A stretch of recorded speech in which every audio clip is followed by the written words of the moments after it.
Hello beautiful people, I'm RaishPhoenix, and in today's video I will be showing you guys how I turn this sketch into this finished piece. If you'd like to see, just keep watching.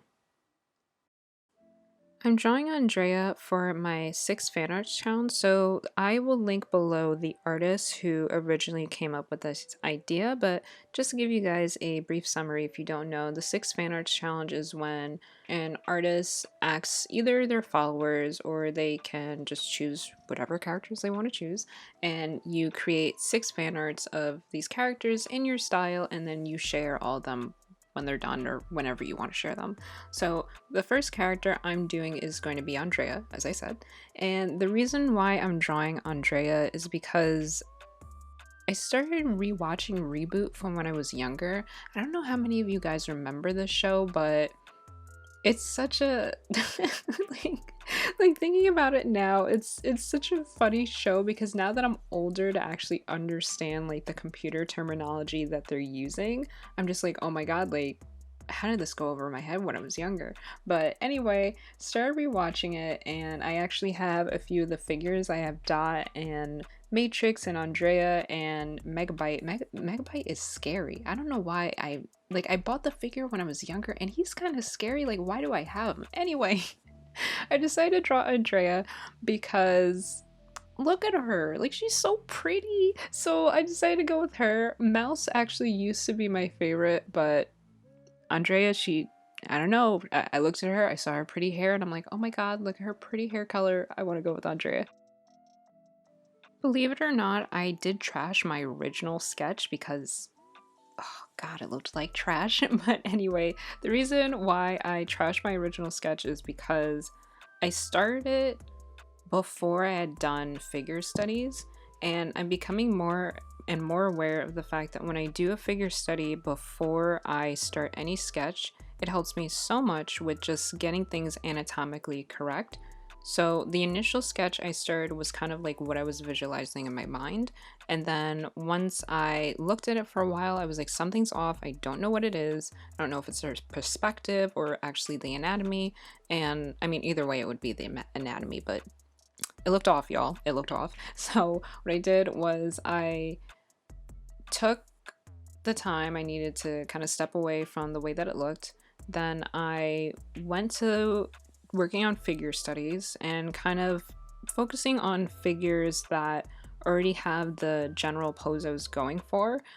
And I pretty much just focused on what are the areas where I feel like my mind kind of gets a little bit clouded. So it's like if I felt like I didn't have that great of an understanding of how the arm would look bent, like the overlapping of the forearm over the bicep, or if I didn't understand kind of like if her hips are kind of tilted in a specific direction, like how that would affect how her hip looked on the other side. Like those are the things I was taking into account whenever I would work from a figure study.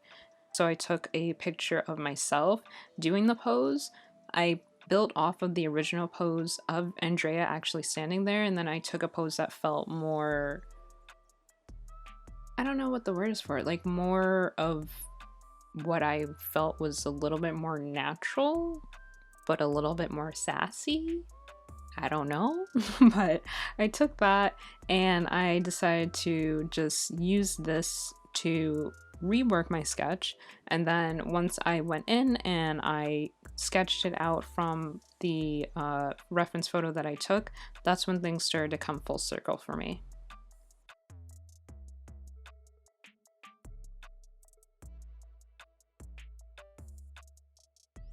I definitely had moments where I questioned my sketch once it was done because I knew that there were things that were still anatomically off. And I've been in this phase of feeling like I understand fully what I want to do with my art. And then I get to a specific point and then I'm like, yeah, nah, this ain't it. Take a break. And then taking a break really means starting another piece and then getting stuck again and then starting another piece and then getting stuck again. And I just don't, I didn't want to fall into that cycle again. So I did have to push myself to kind of just jump into the line work. I did the line work and I started going in. I was able to see the things that were off And that was definitely what helped me out a lot from doing the figure studies, like just taking the time to refresh my understanding of anatomy, and then also having a picture of myself that I could reference helped so much. And it's like I've said this before, I don't know why this is definitely something that happens a lot for artists, but it's just like you feel like if you use a reference photo, oh, you're not a great artist, you're not that good, because if you were that good, you would know how to draw it for your mind. It's just like, no, like we need to stop thinking like that, because the more you allow yourself to be familiarized with seeing a specific position over and over again, the more you see it, the more you're able to draw that perspective or draw whatever it is that you're trying to draw. So of course it's something that you have to keep up with.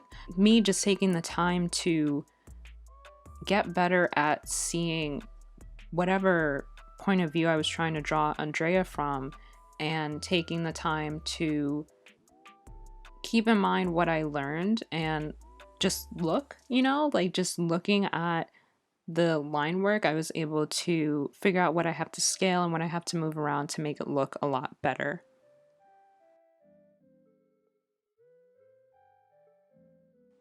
When I started laying down the flat colors for this illustration, one of the main things that I was keeping in mind was what I had learned from working with grayscale. So starting with the grayscale underpainting and then using that to go into color. For this one, I decided to jump straight into color because I felt like I don't know, I feel like because it's a character design, I can start with color and then add highlight and shadow.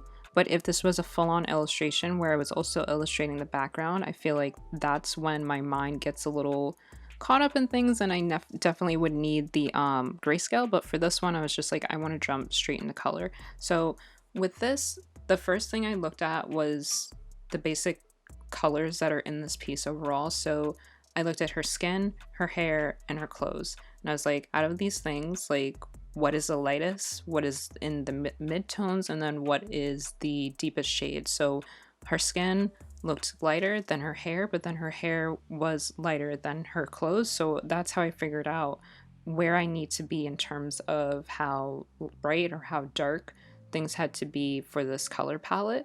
And then from there, like one of the biggest things that I was missing.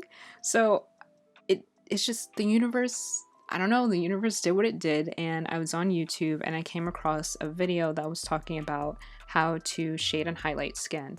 And I feel like shading and highlighting skin is the kind of like the biggest thing I have difficulty right now, just figuring out where light reflects and where to shade and where to highlight, and then also understanding that and knowing exactly how much I want to shade and highlight a specific area to convey mass without feeling like I have to capture every value or all the ranges of whatever that I'm seeing.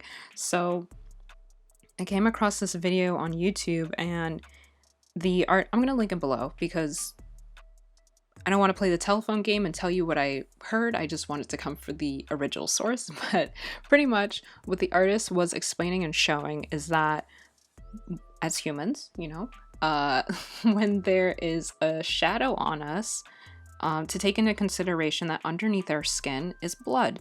So whenever we're drawing a skin tone and we are adding a shadow, to move that skin tone closer on the color wheel to the red and to take the shortest range there. So let's say if you're drawing a character with a blue skin, if their skin is blue, then you would go closer towards the violets and the, I don't really know how to describe it, kind of like the watermelon type of reddish range on the color wheel.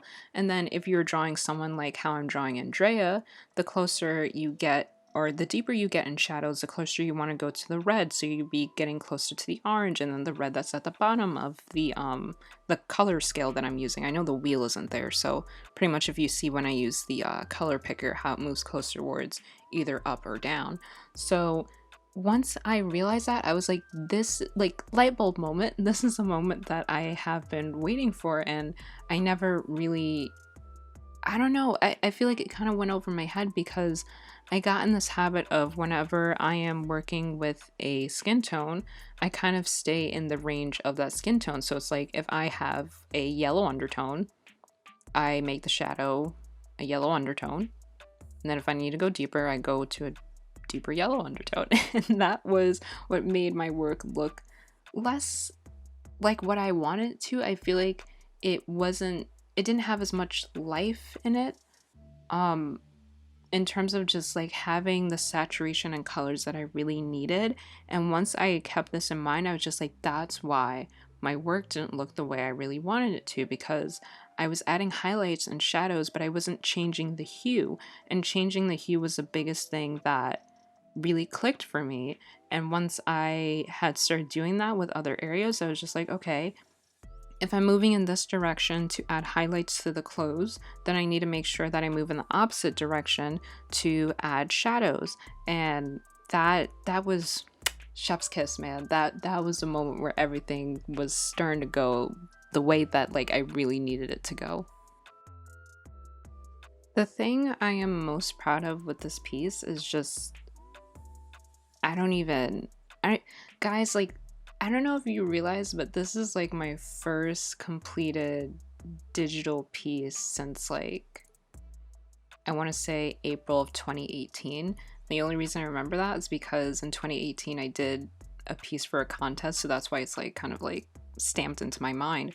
But I haven't finished a piece completely since then because I've just been absorbing so much information and trying to figure out what direction my artwork is going to go in. And it becomes exhausting sometimes to be able to see that something's wrong, but you don't know how to fix it. So you kind of just keep hitting like these little blocks and you don't really know how to get through it. So you just go to another way and then you hit another block and it just keeps happening over and over again. But I'm so happy, so happy that I completed this piece. And I don't know, like it's one of those things where I kind of just got to be at peace with like I had to go through hitting all those blocks to get to where I am right now.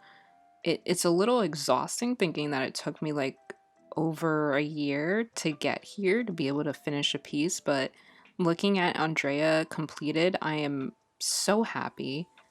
And there are some parts of this piece that I feel like I can still fix or change, but I'm trying to get to this point with my art also where I'm okay with some areas of it feeling unfinished. And by feeling unfinished, I mean, I know that there's something I can do to add more depth. I know that maybe I can blend out areas more. I know that there's always something else that can be done, but I feel like I should be able to put enough information without feeling like I have to capture everything to tell like the story, like the visual story of what you're seeing, you know?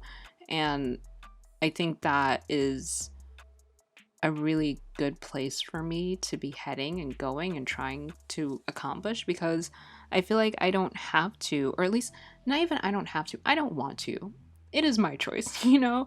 I don't want to feel like I have to do so much to convey something, you know? Like I feel like every piece has kind of like I don't know, like I feel like every piece kind of has a certain amount of detail that it needs to convey what you need, but I feel like I don't think it serves me to go above and beyond what I feel is natural for me all the time to convey what I need.